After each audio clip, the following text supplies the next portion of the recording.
क्या यहां पर विदेशी घुसपैठियों को आकर के बिहार के गरीबों का, बिहार के दलितों का, बिहार के नागरिकों के अधिकार पर क्या उन्हें डकैती डालने की छूट देनी चाहिए?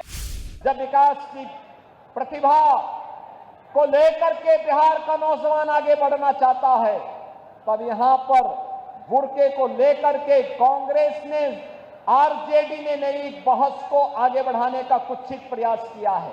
आधुनिक इंफ्रास्ट्रक्चर दिखाई दे रहा है। अब बिहार में विकास की इस दौड़ में बिहार की इस नई प्रतिस्पर्धा को बाधित करने के लिए फिर से आरजेडी और कांग्रेस में और उनके सहयोगी दलों में, इंडी गठबंधन में फिर से एक उन्होंने शरारत शुरू की है, और वह शरारत शुरू की है विकास बनाम बुर्के का।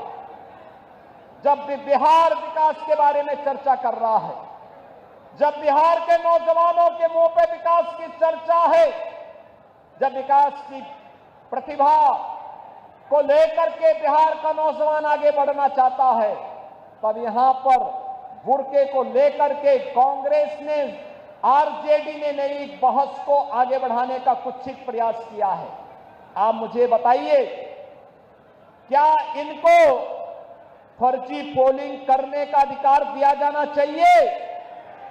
क्या यहां पर विदेशी घुसपैठियों को आकर के बिहार के गरीबों का, बिहार के दलितों का, बिहार के नागरिकों के अधिकार पर क्या उन्हें डकैती डालने की छूट देनी चाहिए?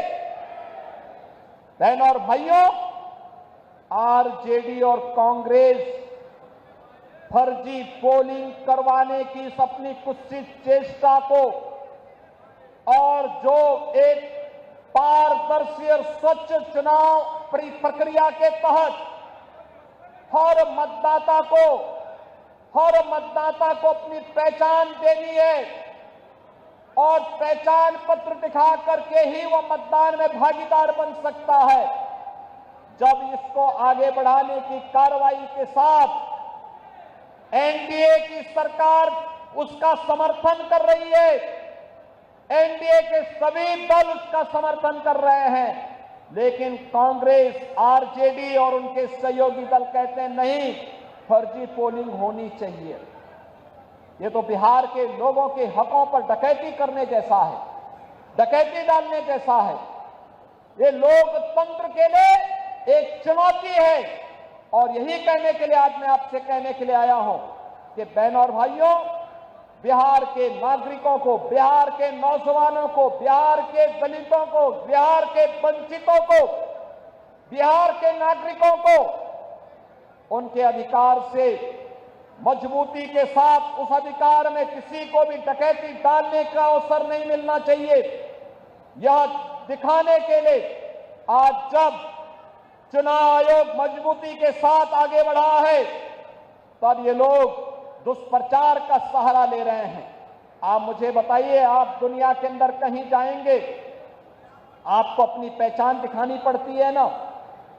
आप कहीं जाते हैं तो आपको उस देश में या वहां पर जाते हैं तो वहां पर आप जाते हैं तो जाकर के आप अपनी पहचान दिखाते हैं, अपनी चेहरा दिखाते हैं, लेकिन ये लोग चाहते हैं कि बिना चेहरा देखे, बिना पहचान पत्र देखे जिसकी मर्जी आए वो वोट डाल दे। और इसीलिए तो ये चाहते हैं कि ईवीएम मशीन न रहे। ये चाहते हैं कैसे पहले मतदाता पत्रों की चोरी करके, जबरदस्ती छिनैती करके, डकैती डाल करके ये लोग जबरदस्ती मतदान करके एक गरीब के हक पर डकैती डालते थे। आज भी आरजेडी, कांग्रेस उसी अपने कालखंड की ओर ले जाने का कुत्सित प्रयास कर रही है। उन स्थितियों में हर मतदाता को जागरूक होकर मतदान करने के लिए अपने आप को तैयार होने के लिए आगे आना होगा।